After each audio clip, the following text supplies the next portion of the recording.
Well, it's a tradition. Today is all about the food that makes Thanksgiving so special. Welcome to The Lift.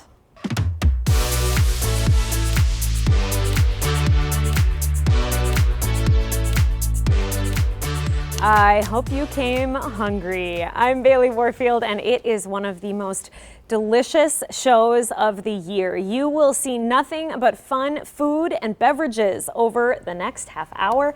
We're kicking things off with the star of the show, the turkey, and Brian, Gunnar, and Boz, of course, too. Thanks for coming, guys. Thanks for having us on. Absolutely. First, I have to start. We are in the midst of our 21 Days of Gratitude here on The Lift. Yes. So I would love to know, Brian, what you are grateful for.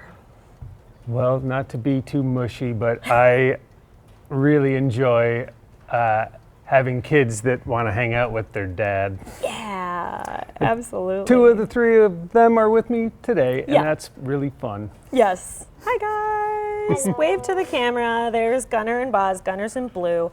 All right. You at Weicker Acres, you guys raise pork and beef, but you have some thoughts on turkey for us today. Yeah.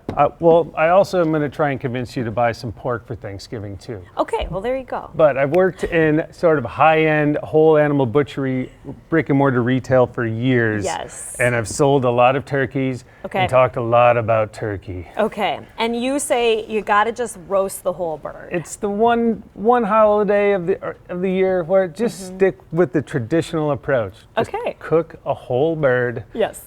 Show it to everybody, carve it. It's not, no one part is going to be perfect, but let's just stick to tradition for Thanksgiving. Okay, fair enough.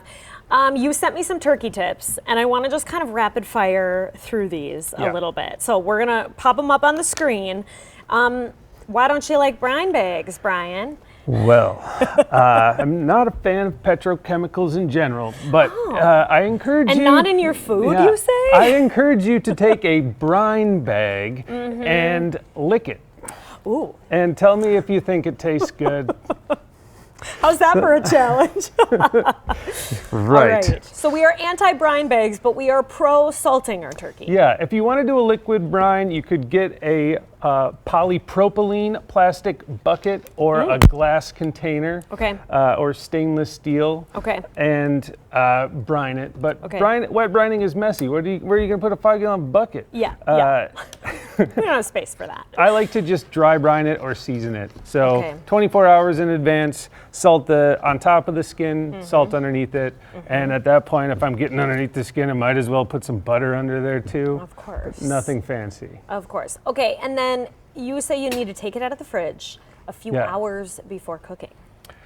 I like to do that. It's a pretty common practice with cooking proteins. But if you're prone to having your turkey take too long to cook, this at least gets you a little one step further to not having everyone waiting around for dinner. We appreciate that. And it just cooks a little bit more evenly. Yes, and then start it higher and lower the turkey as you're cooking it? Typically, yes. But we're not aiming to have the most perfectly cooked turkey here. You just want to have it look beautiful, people see it, and then turkey to eat on time for Thanksgiving. Turkey to eat on time. There's always the gravy, right? Okay. You are going to share your favorite stuffing recipe with us today. So tell me a little bit about what you like about this stuffing. Okay, there's Serious Eats is the website. It's a sage sausage stuffing recipe that it allows for a lot of riffing. Okay. And you can add your favorite herbs and seasoning, and you can add extra sausage if you'd like. Yes, so, absolutely. What I like about this stuffing I use a really gelatinous broth that we sell on our website, WeicherAcres.com. And it's gelatinous, so it provides a really great texture for the bread. And as noted in the recipe, it's helpful to use bread with small crumb. So that's just typical white bread. We like to use really good local white bread from Positively 3rd Street Bakery. And then we use whatever vegetables we can get locally. This time of year, you can get onions and garlic and shallots from Food Farm. That's awesome. And we use celery, herbs, and of course, our sausage. For this batch, I used our wild rice sausage, Okay. and then added in a little extra sage. Okay, and you said if you like to add a little extra sausage Yeah. to the stuffing, you should drain some liquid, is that right? Just try to be aware of how much fat is rendering from your sausage. Okay. I'm not going to give you an exact direction here Okay. because you are frying the sausage in butter first. But if you render too much fat, you don't want to have too much grease with your Okay. stuffing. Fair enough. All right, so I have linked to that recipe on our website so folks can find it, but you Yep. actually have some that you made up for Yeah, us we'd like you here to try today. it.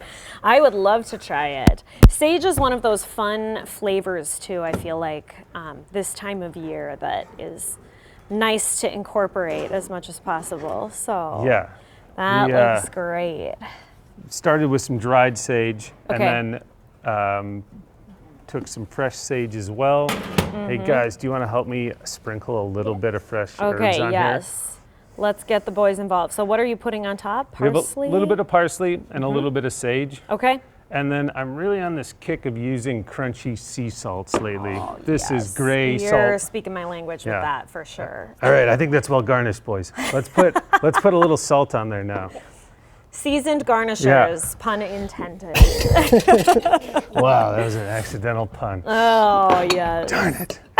Okay, let's try a little bit. Here, Boz. Oh, yeah. Boz, how's it looking? Good?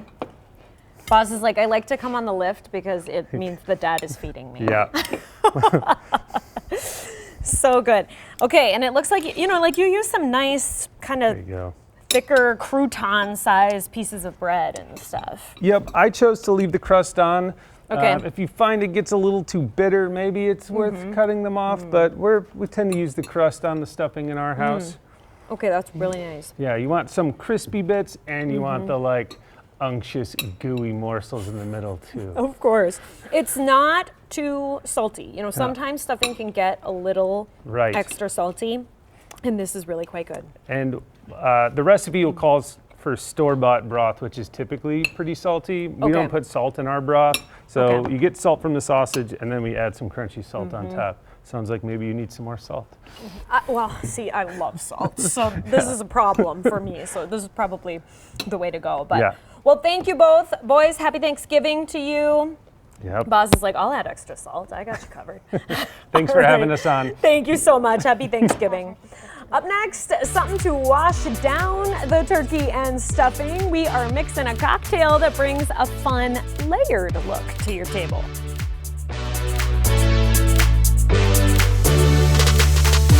All right, welcome back. It is time for the cocktail portion of the Lift's Thanksgiving feast. Alex from Altitude Cocktails is here. Happy Thanksgiving to you. Happy Thanksgiving. Thanks for coming. What do you think makes a good beverage for a holiday celebration?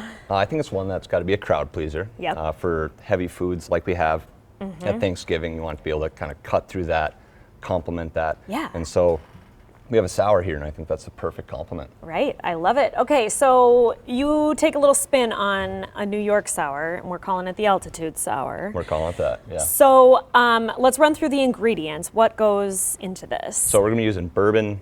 Our riff uses maple syrup, Okay, lemon juice, fresh squeezed as always. yep. And then we're going to have a red wine float. Yeah, this is gonna be fun. Okay, so where do we start? We'll start with the bourbon, and I'm going to make a double, so I'll kind of read off the instructions if you're going to make a single. Okay, But this will be 2 ounces of bourbon. Okay. Alternatively, you could also split base this with rye, 1 ounce rye, Sure. 1 ounce bourbon if you like a little more spice note. yep, absolutely. Again, I'm making a double here, so we're going to rock 4 ounces. Okay, After that, a ounces of high that. quality maple syrup. okay. Extremely Gotta be the important. good stuff, Got to be the good right? stuff, right? It's the holidays. Bonus points if it came from your own maple trees or something, Big right? bonus points. That would be awesome. And that will be 1 ounce. 1 ounce, okay. For a double. For a double. Okay. Sorry. Half an ounce. No, that's 2 okay. ounces for a double. 2 ounces for a double. Yes. Sorry, Yes. I'm making it more confusing here. I do have this recipe posted, so And then- folks can find it. Equal parts. Okay. 1 ounce of fresh squeezed lemon juice, Okay. which again for a double we're Again, rocking I know 2. you guys really focus on the fresh ingredients and stuff. It's gotta be fresh. So, And good really, stuff. that's it. 3 ingredients. We're going to start. We're going to shake that. As always, Okay. very aggressive shake. aggressive Got to shaking. aerate, dilute. Yes. So if you are shaking, first time ever, Yeah. you want to go until you get frost on the tin. On the tin. Yep, so you'll start to see the frost. Your hands will start to hurt. And will be cold. No pain, no gain, Yeah. right? Very good. Okay, once it's all shaken, Couple it's gonna taps. be nice and incorporated, I'm sure. Yeah, you can see the bubbles, lots of aeration. Okay. And then again, we're making a double here, and we're gonna have some fun with it.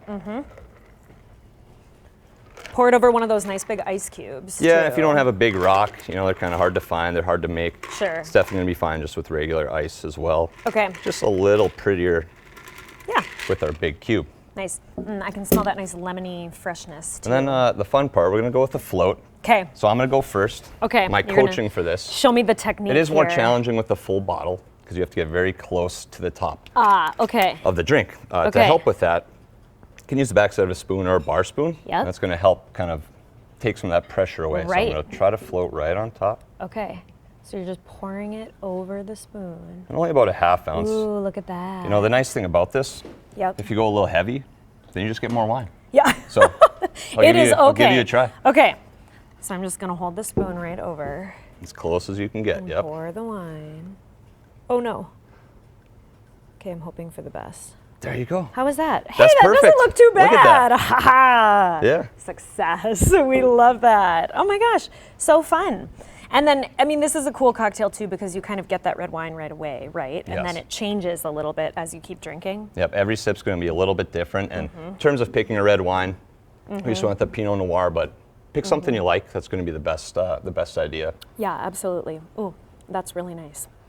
It's not going to ruin your dessert or anything like that, No. you know, with a cocktail like this, but just nice and kind of refreshing. And I like, you know, if I'm making a cocktail for a crowd or I'm hanging out, teaching them something about, you know, just like, hey, try the float out. Yeah. See how it goes. Have some fun with Yeah. it. It's a party trick, Yeah, right? definitely. Amazing. Well, thank you so much, Alex. Happy Thanksgiving to you guys. Thank you. I know it'll be a busy season down there at Awesome. Altitude. Pie is the classic, but you could certainly mix it up this year. Or maybe you just want a special breakfast on Thanksgiving morning. Our small business spotlight may give you an idea. So if you're looking for a sweet treat that maybe isn't pie, you might want to check out the DeWitt Sites building's newest tenant. Our Alex Sapp visited Voyager Donuts on opening weekend. Here's a small business spotlight sponsored by Renewal by Anderson. I've been baking since I was really young, probably in my 20s. Been in baking in Duluth and in the industry for roughly 7 years now. Dan and Ian, it was kind of their brainchild for the past 5 years or so. I think even longer than that, closer to 7. I was brought in at the beginning of this year. My next move, I really wanted to go into ownership, so we talked about that, and that's how I ended up here. Community support is overwhelming right now. Maybe that's because it's been in progress for so long, but it's very exciting. As soon as we opened the doors on Friday, we had a couple of people in, and then all of a sudden the lines started. The lines have kind of maintained all weekend, with today being kind of unhinged. We're trying to pull flavors from local inspiration as well as local farms. I'm a big fan of going outside of the box, so not just having the regular donuts, something more inspired. The hot dish today has really been the one that has started to fly. We're down to 3 hot dish. Hot dish is a cheddar cheese donut with potato base in it. It's got cream cheese and chive frosting and bacon with sour cream and onion potato chips. Yeah, we have a really unique coffee menu. We have all of the regular offerings for espresso, but we also have seasonal menus that'll go in and out with each season and each holiday. Both coffee and donuts will change seasonally based on holidays, fall season, winter season, summer, anything that we can pull from inspiration. It has been insane and overwhelming the past 3 days. Myself and the other 2 owners, Dan and Ian, I know are feeling it, and we're really, really enjoying it. So we look forward to what we can do next. So fun. Voyager's on the first floor of the Do It Sites building in Canal Park. If you feel like you need a vegetable after seeing all those donuts, we have that covered too. You're gonna love how simple this side dish is. Back with another recipe in 2 minutes. All right, joining us in the kitchen now is Jillian Forte. Welcome. Hi. What are you grateful for today, Jillian? Super easy. Yes. My grandma, my abuelita, Oh. yeah, she's 95 and I just love her so much. So fun. Is she Yeah. here in town? Did She you get is. to see her? And Okay, maybe she's good. watching. Hi, Grandma. Yes. Hi, abuelita. Okay, amazing. So you were assigned a side dish to bring to the Lift Thanksgiving, and it's already Yes. sizzling and sounding Yeah. great. So what are you making? I am making a seared Brussels sprouts. Okay. So they're kind of, actually they're more like charred, I would say. Okay. Because like Brussels sprouts are great, but like we were talking about, Yes. they're better when they're blackened. Yes, they can be a little polarizing, I would say, because some people love them and some people just hate them. Yeah. And some of that comes down to how they're cooked, I think. Exactly. So Like nobody likes a mushy Brussels sprout. nobody likes a mushy Brussels sprout. But they like them burned. Yeah. Funny how that works. Let's do a quick rundown of ingredients because I do love how simple this dish is. So you have the Brussels sprouts, obviously, and then you're going to use a little cider vinegar, Yes. salt and pepper. Yeah. We all got that. Yeah. And then what do you mean by oil blend? What does that mean? So, I kind of like to use a blend between olive oil and canola oil because I like the taste of olive oil, but the smoking temp is really low, and so you don't really want to burn olive oil. Oh, okay. You know, so that's why you add canola oil to it. Okay. So sometimes they have that at the grocery store. Sometimes I'll just go a little each in a Just do pan. a little of each. Yeah. Yeah. I bet we all have that in our pantry. So, okay. So did you get the oil hot before you put these in the pan? I did. That's how you saute always, is hot Okay. pan first and then hot oil. And then throw the Brussels sprouts in. Uh-huh. And the trick here is that I put all the flesh side down because that's where we're going to get that nice sear. So you cut them in half first. And you have to kind of leave the, I don't know what it's called, but the bottom part on, right? Yeah. To hold them, to keep them held together. Yes. Otherwise, they kind of just turn into the random leaves. Yes. And this like burning dramatic smoke is good. That's what we right? want. That's what we want. Hopefully, we don't set off any fire alarms. We will hope for the best. Yeah. I've been known to do that occasionally. You know what? I think that's probably happened in a few kitchens when we're doing some holiday cooking. Right. So those are getting a nice. Yeah. Some of them are getting a nice char on there. They are. And so before I kill your pan, I'm going to do the trick. Okay.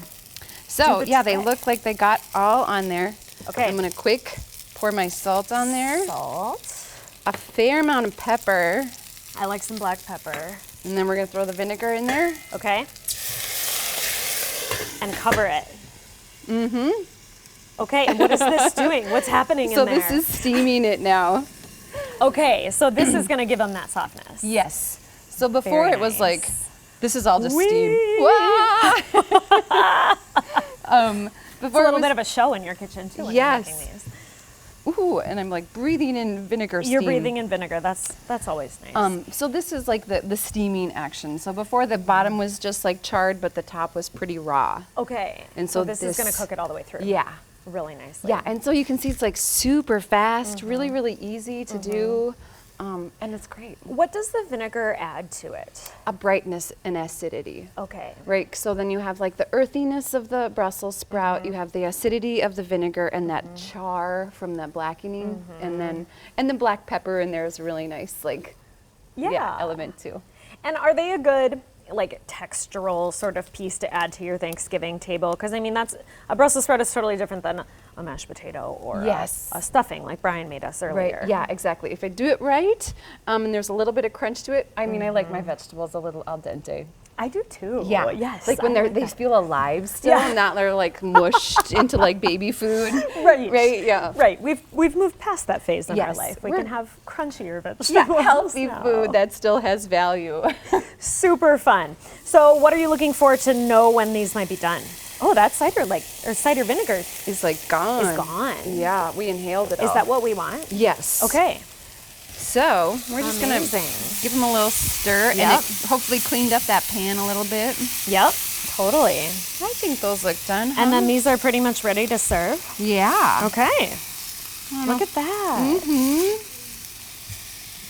They Yeah, they got- really look nice and fresh and beautiful. Yeah, it looks like we got a nice balance of char and cooked, but not overcooked. Absolutely. Well, this looks wonderful. Thank you so much, Jillian. We are grateful that you have been a part of the lift and come and cooked with us a few times Yeah, now. it's always fun. Thank you so much. And I am very grateful for this amazing place that we live and that you all take the time to join us every weekday afternoon. We have a small but mighty crew around here, and it's a privilege to bring you a lift.